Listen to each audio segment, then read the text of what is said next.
प्रियजनों, कोई तुम्हें भला बुरा कहता है तो तुम्हें घर छोड़ने की या भागने की जरूरत नहीं है। अगर तुम घर छोड़कर भाग रहे तो तुम रण छोड़ हो, डरपोक हो, और बुरा मत मानना। हम सदा गृहस्थियों को एक बात बोलते हैं, हम भी आपके ही परिवार के हैं, हम बहुत विनम्रता पूर्वक कहते हैं कि आप घर छोड़ करके अगर हिमालय जाओ और सोचो कि आपको भगवान मिलेगा, तो शायद भगवान बहुत देर से मिलेगा।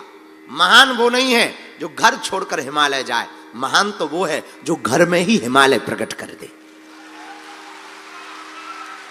तुम अगर घर में हिमालय नहीं बना पाए तो तुम्हारा हिमालय जाना बेकार है। अगर तुम घर को मंदिर नहीं बना पाए तो तुम्हारा मंदिर जाना बेकार है। अगर तुम घर को ही अपना आश्रम नहीं बना पाए तो तुम्हारा आश्रमों में जाना बेकार है। अगर तुम घर में शांति नहीं पा पाए तो तुम बाहर भी शांति प्राप्त नहीं कर सकते। अगर तुम अपने मन में भगवान को नहीं देख पा रहे तो तुम बाहर भी भगवान को नहीं देख पाओगे। और बुरा मत मानना, तुमने अपने माँ बाप और गुरु में भी भगवान के दर्शन नहीं किए तो तुम्हें बाहर भगवान का दर्शन होना कठिन हो जाएगा। एक बात सावधानी पूर्वक समझना, और उसके लिए तुम्हें भागने की जरूरत नहीं है। अगर तुम भाग रहे तो नंबर 1 के डरपोक हो। ज्यादातर आदमी भागता है, लुगाई से हैरान हो जाता है तो घर छोड़ के भागता है, पड़ोसी से हैरान हो जाता है तो गांव छोड़ के भागता है, अधिकारियों से परेशान होता है तो जिला छोड़ के भागता है, नेताओं से हैरान होता है तो प्रदेश छोड़ के भागता है। तुम नंबर 1 के भगोड़े हो। और ऐसा आदमी कोई काम का नहीं जो भाग रहा हो, और तुम जिंदगी में आज तक भाग ही रहे हो, कुछ कर भी नहीं रहे, हर जगह तुम भाग रहे। और महान वो आदमी कभी नहीं बनता जो भागता है। परिस्थितियां कितनी भी विकट हो, पर यह भरोसा रहना चाहिए मेरा परमात्मा निकट है।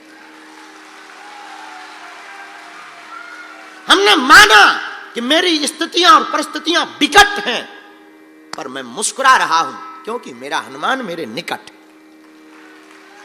और तुम भगवान के पास जाकर यह प्रार्थना मत करो कि मैं विकट परिस्थितियों में हूं, मेरे पास बहुत परिस्थितियां विकट हैं।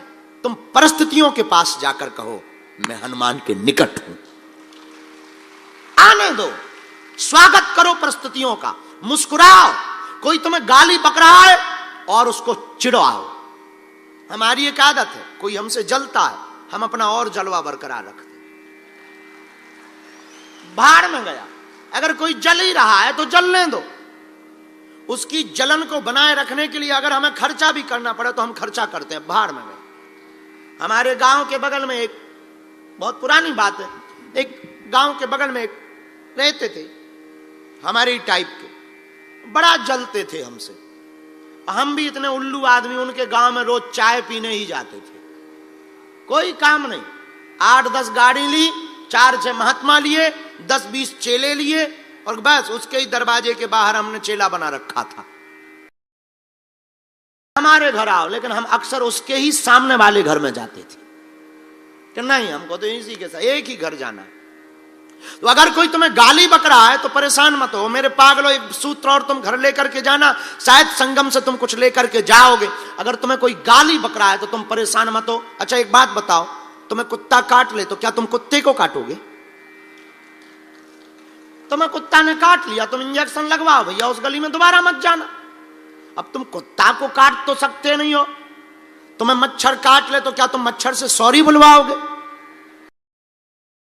तो हो नहीं तुम कि मच्छर से सॉरी बुलवाओगे। तो क्या करोगे? मच्छर ने काट लिया भैया, मच्छरदानी में रहो, मोर्टीन जला के रहो। और कर भी तुम क्या सकते हो? तो अगर कोई तुम्हें गाली बक रहा और तुम भी उसे गाली दे दो तो तुम में और उसमें अंतर क्या रहा? कोई तुम्हें भला बुरा कह रहा और तुम भी भला बुरा कह दो तो तुम में और उसमें अंतर क्या रहा? कोई तुम्हें गाली बक रहा और तुम्हारे मुस्कुराहट चेहरे पर हो और तुम धीरे से कह दो सेम टू यू। ये जीवन जीना है, इसको जिंदगी कहते हैं। आदमी गाली क्यों देता है? तुम्हें गुस्सा दिलाने के लिए, और तुम्हें गुस्सा आए ना उसका प्रोग्राम फेल है। आदमी गाली किस लिए देता है? तुमको परेशान करने के लिए। और तुम परेशान ना हो, मुस्कुराहट बरकरार रखो। देखो आदमी का दिमाग खराब हो जाएगा कि यार कितना विचित्र आदमी। हमारे साथ में एक रहते थे, खूब कई बार नाराज हो जाते थे, वो नाराज होते थे, हम मुस्कुराते थे। हां, तो हम आपको सूत्र देना चाह रहे हैं, मेरे पागलों, कोई भला बुरा कहे, हमें भला बुरा नहीं कहना। भगवान कोई तुम्हारी निंदा करे तो तुम घबराना मत। निंदा अक्सर उसकी होती है जो आदमी जिंदा होता है। जो जिंदा है उसी की तो निंदा है। जो मर गए उनकी निंदा सुनी? याद रखना, मरने के बाद सिर्फ गुणों पर चर्चा होती है और जिंदा में गुण और अवगुण दोनों पर चर्चा होती है। विवेकानंद जी का शरीर नहीं है तो अब केवल गुणों पर चर्चा हो रही, लेकिन जब तक जिंदा रहे लोग न जाने क्या क्या कहते रहे। निवेदिता के नाम से न जाने मां निवेदिता के नाम से क्या कहते रहे। लोगों का काम कहना है साहब ये कहेंगे, ये चुप बैठते ही नहीं है लोग, और तुम इनके चक्कर में अपना समय बर्बाद करो, माथा खराब करो, दिमाग खराब करो। कोई तुम्हें गाली बके, तुम्हारी सासू मां गाली बकती है, तुम भी गाली बक देते, तुम भी ऐसी वाली बहू बन जाते हो एकदम फायर ब्रिगेड, खतरनाक। सासू मां गाली दे, तुम करोगी क्या?